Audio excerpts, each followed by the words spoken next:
Hello, everyone. So first off, I'd like to thank both Jessica and Susan for inviting me to be here today. It's a real privilege and honor to speak to such a talented, amazing group of women here. So as Kat said, my name is Reshma. I'm a co-founder of Ginkgo Bioworks. We're a biotech company based in Boston, so not from Silicon Valley. I wanted to first start by asking you a question. Does anybody know what the most complicated piece of technology on this desk is? You're right, it's the plant, right? So if you think about it, right, this plant is capable of self-replicating. It's capable of self-repairing. It can self-assemble, right? It makes its own shape itself. And it can assemble structures with about a nanometer degree of precision, right? These are all traits that other engineering disciplines can only dream of, but biology has it all inherently. And this is what makes me so in love with biology, right? Is that it's capable of all of these things.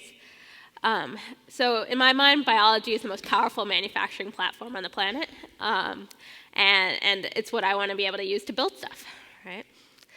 And so for us at Ginkgo, what we're excited about is that this next century is going to be the place where we learn how to design biology, right? Where we learn how to program DNA, program biological systems.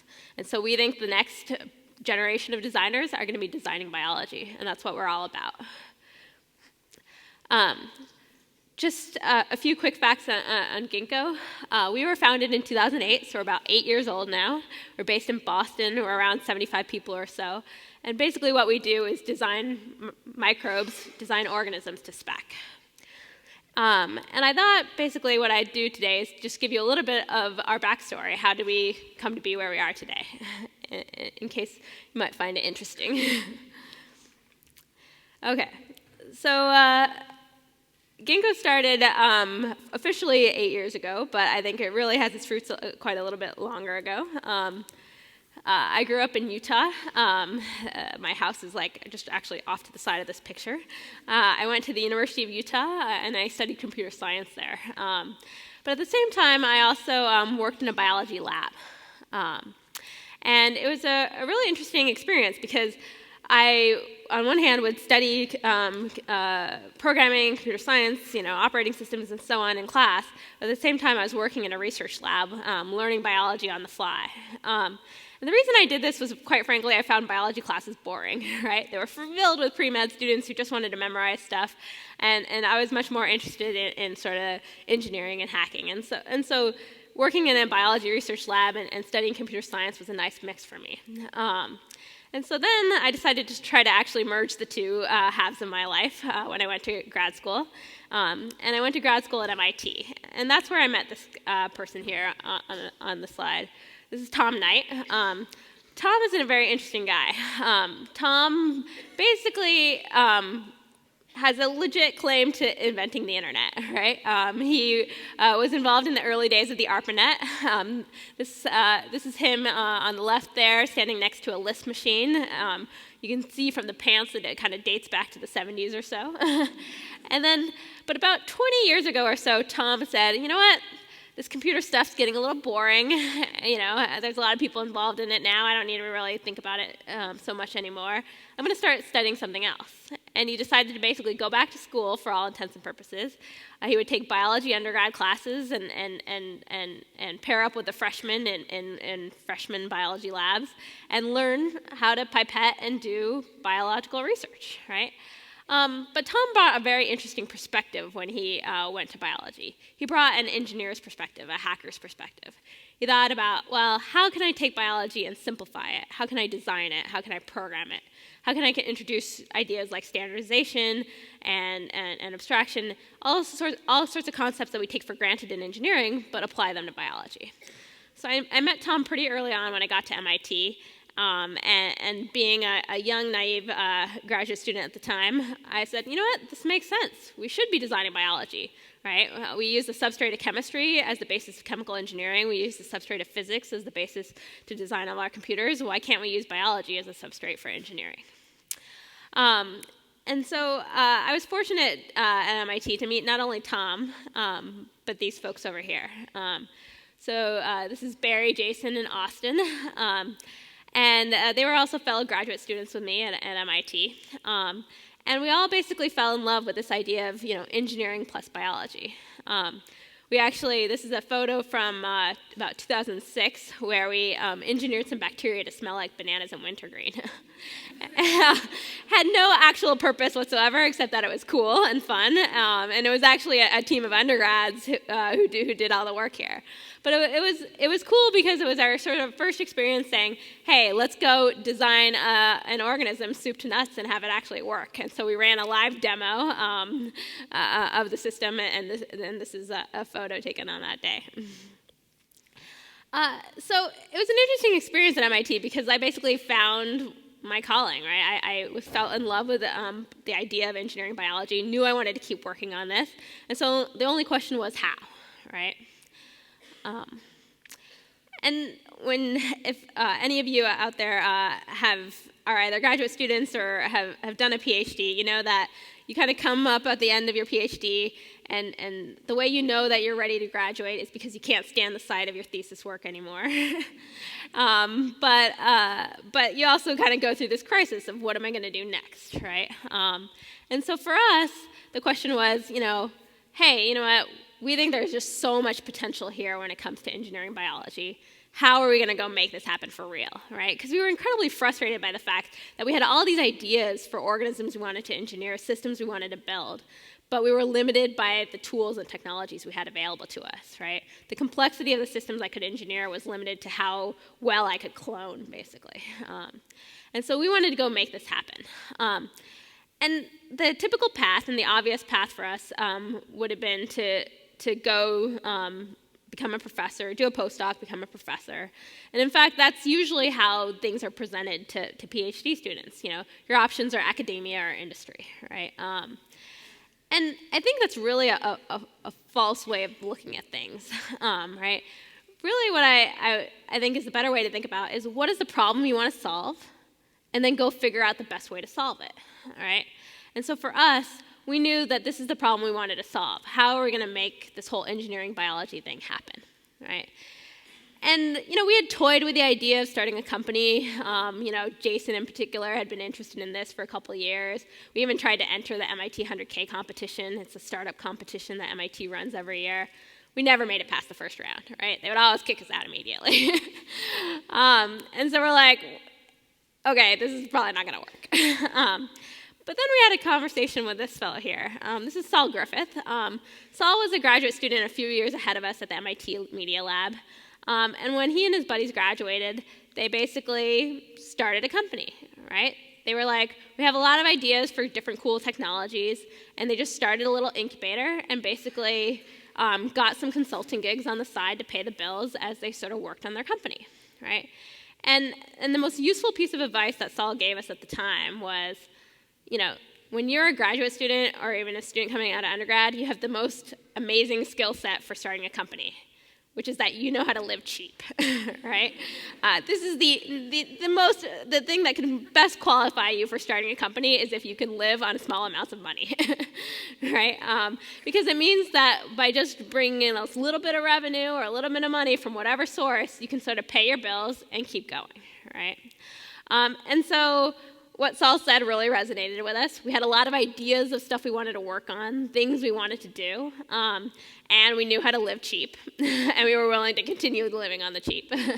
And so that was really the thing that clicked for us, believe it or not, and that made us start Ginkgo, was we said, you know what, we think a startup might be the best way to go tackle this problem, so we're going to start a company, and we're going to give ourselves a year to try to get it off the ground. I think starting a company, the hardest thing is like figuring out how you start, right? I think a lot of people think that maybe you need to come up with some idea or invent some technology. That's certainly the common wisdom around MIT, that you need to invent a technology, you license it from MIT, and then you go raise venture money, and that's the only way to start a company. Others say, oh, no, you should build a prototype, right? It's cheap these days to build a prototype, and then, you get some traction and then go from there. Others think the first thing you need to do is raise some money. And I'm here to tell you that none of these things are the first step in starting a company, in my opinion. They're all wrong. I actually think the most important thing you should think about if you're going to start a company is, what is your mission, right? And believe it or not, we actually got this from a Harvard Business School case called Building Your Company's Vision. And basically what it talked about is how all the great technology companies, all the ones that really changed the world, had a mission statement, right? They had a core thing that company was trying to do that no matter what changed in the world, no matter how their business might change, that mission always stayed the same, right? It's basically your compass for how you go forward. And so we decided after reading this that, you know what, we felt the same way. We should have a mission for Ginkgo. And so we sat around at this in a conference room in the Stata Center at MIT, this funky, geary building over there, and we talked about what our mission should be. Right? And we had lots of ideas about what our mission should be because, we were excited about engineering biology, and so, maybe we want to democratize access to biotechnology, make sure everyone has access to it. Maybe we just want to maybe we want to solve the world's energy problems. Maybe we want to do this. Maybe we want to do that. And we brainstormed what our mission should be for several hours. And where we finally landed was that Ginkgo's mission was going to be to make biology easier to engineer, right? Now, the important thing to understand about this mission is this is not what our business model is. This is not how we're going to make money. This is not a product we could sell. This is what defined us as a company, right? And we had, to be clear, we had no product. We had no technology. We had no revenue. We had no customers. But we had this mission. And we said, this is what's going to be at the core of Ginkgo. And then we're going to go figure out everything else after that. And I truly believe that this is the most important thing to do when you're starting your company for the first time, because starting a company is hard. Like, I would actually never recommend that somebody become a founder because it's really hard. The only reason to start a company is if there's a problem that you're passionate about, that you want to solve, and you have a mission you want to go accomplish, and if then you decide that starting a company is the best way to go achieve that mission, then you should become a founder, right? Because it's that mission, it's that larger goal that gets you through the ups and downs of starting a company. So for the first year, we were basically virtual in 2008. We actually sort of squatted at MIT for the first year, as we were just sort of trying to bring in enough money to just pay ourselves a meager grad student stipend. And during that time, it was actually pretty convenient because it was 2008. It was the financial crisis. So it turned out that a lot of biotech companies were going out of business, right? It was a horrible time to raise money. We didn't even bother to try to go talk to investors to give us money. But even if we had, I'm sure that they would have said no because we had no product and no idea what our product should be. But what we knew is that we wanted to work on this mission to make biology easier to engineer. And we had ideas about what was going to be necessary to achieve it, right? We had ideas about what were the important technologies to go develop. And so during that year of basically being a virtual company, we would go dumpster diving. So anytime a biotech company would go out of business, we'd go by and try to buy up their equipment for 10 cents on the dollar. Anything they were getting rid of, we'd pick up. And so this is a picture of our first biology lab. We basically put together the whole thing for about $150,000 or so, give or take. Literally everything you see in this picture was secondhand. Even the trash cans we picked up for free from a company that was going out of business because we didn't want to spend money on trash cans. MIT labs were packing up and moving, and so we'd go by and pick up their glassware and whatnot. When people heard that we had done this, they were dumbfounded, right? Because the conventional wisdom, certainly around at the time, was that creating a biology lab of this kind cost at least a few $1 million, right? So the fact that we did it for an order of magnitude less was crazy. But it was how, we did what we had to do with the money we had available to us, right? And so this is how we got started. And for the next few years, we basically just looked for product market fit, right? We tried to make something that people wanted. And the basic approach we took was, for all intents and purposes, using the scientific method. We'd come up with a hypothesis about what our business model should be. It would have to be a business model that was aligned with our mission to make biology easier to engineer. And then we'd go talk to customers and see if they would actually buy something from us. And we went through hypothesis after hypothesis. To be honest, this took us about 5 years, okay? Of just, we'd bring in like government grants and contracts to help pay the bills so that we could build out the technology platform. We made that platform sufficiently general that we knew it would apply to a lot of different problem areas and markets. And then we basically followed all the steps in Steve Blank's book for how to figure out a repeatable business model. And so it wasn't really until we signed our first customer in, I think, 2012, and then we started seeing multiple customers in 2013, that we really felt that, hey, maybe we actually have something here. And what we basically figured out was that there was a market around what we now call cultured ingredients. So cultured ingredients are ingredients that are normally produced from plants, plant extracts, right? So they're things like rose fragrance, or vitamins, or flavors, or sweeteners, and whatnot. These are all ingredients that show up in common household goods, right? Things you buy on the supermarket shelves. They're normally extracted from plants, but we could instead make them from yeast. We could basically brew them in a process not dissimilar from brewing beer. And it turned out, much to our shock, because we had no idea this market even existed when we started, right? That this turns out to be a pretty decent market of about $3.5 billion in plant extracts, just in the raw materials alone. And we basically figured out that, hey, there's an opportunity to replace those plant extracts, which normally take a multi-year growing cycle and have all sorts of supply chain issues, with a 5-day fermentation process using yeast. And so this was our business model, right? And we started getting customers, and we basically proved to ourselves that there was actually a market there. And so on the back of that, we said, for the first time after being in existence for about 5 years, that we'd actually raise money. Because we never really wanted to raise venture money before that, because we didn't know what our business model would be, right?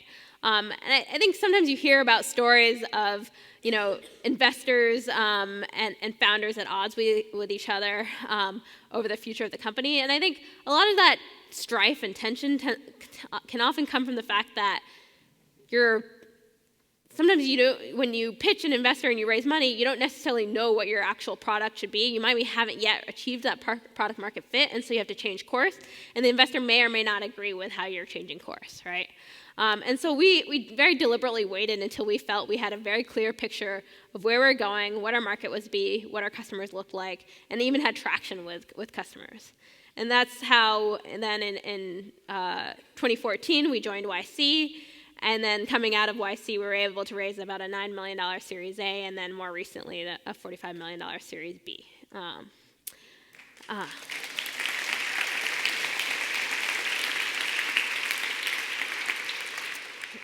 Okay. So that's sort of our story in a nutshell. I wanted to take the last few minutes to talk about a slightly related topic that I've been thinking about a lot, and that's one of diversity. This has come up recently for us because we've basically been doing a lot of hiring, right, since our Series B. So we were about 35 people or so when we closed our Series B, and have roughly doubled or so since that time. And it's interesting because this wasn't a topic I explicitly thought about a lot prior to just recently. In some sense, it's a tough one to think about as a female founder, because in some sense I'm already breaking the mold, right? I'm a female founder. Most technology companies don't have necessarily much female representation. But I think it's also one that's very important to talk about, because if you look at our stats, we actually have pretty similar pathetic stats when it comes to female representation as to most technology companies, right? We're right around 27% pre-2015. And actually we found when we finally looked at this just recently in the past few months that after we raised our Series B and started hiring people, our percentage actually went down when it came to job offers, right? So once we started ramping up our hiring, we were actually seeing a drop-off. And honestly, when I saw this, I was like kind of ashamed, right? What am I doing here? And it's an interesting tension, right? Because on one hand, Ginkgo, Ginkgo is not yet a sustainable business, I'll confess, right? We still have a long road ahead of us.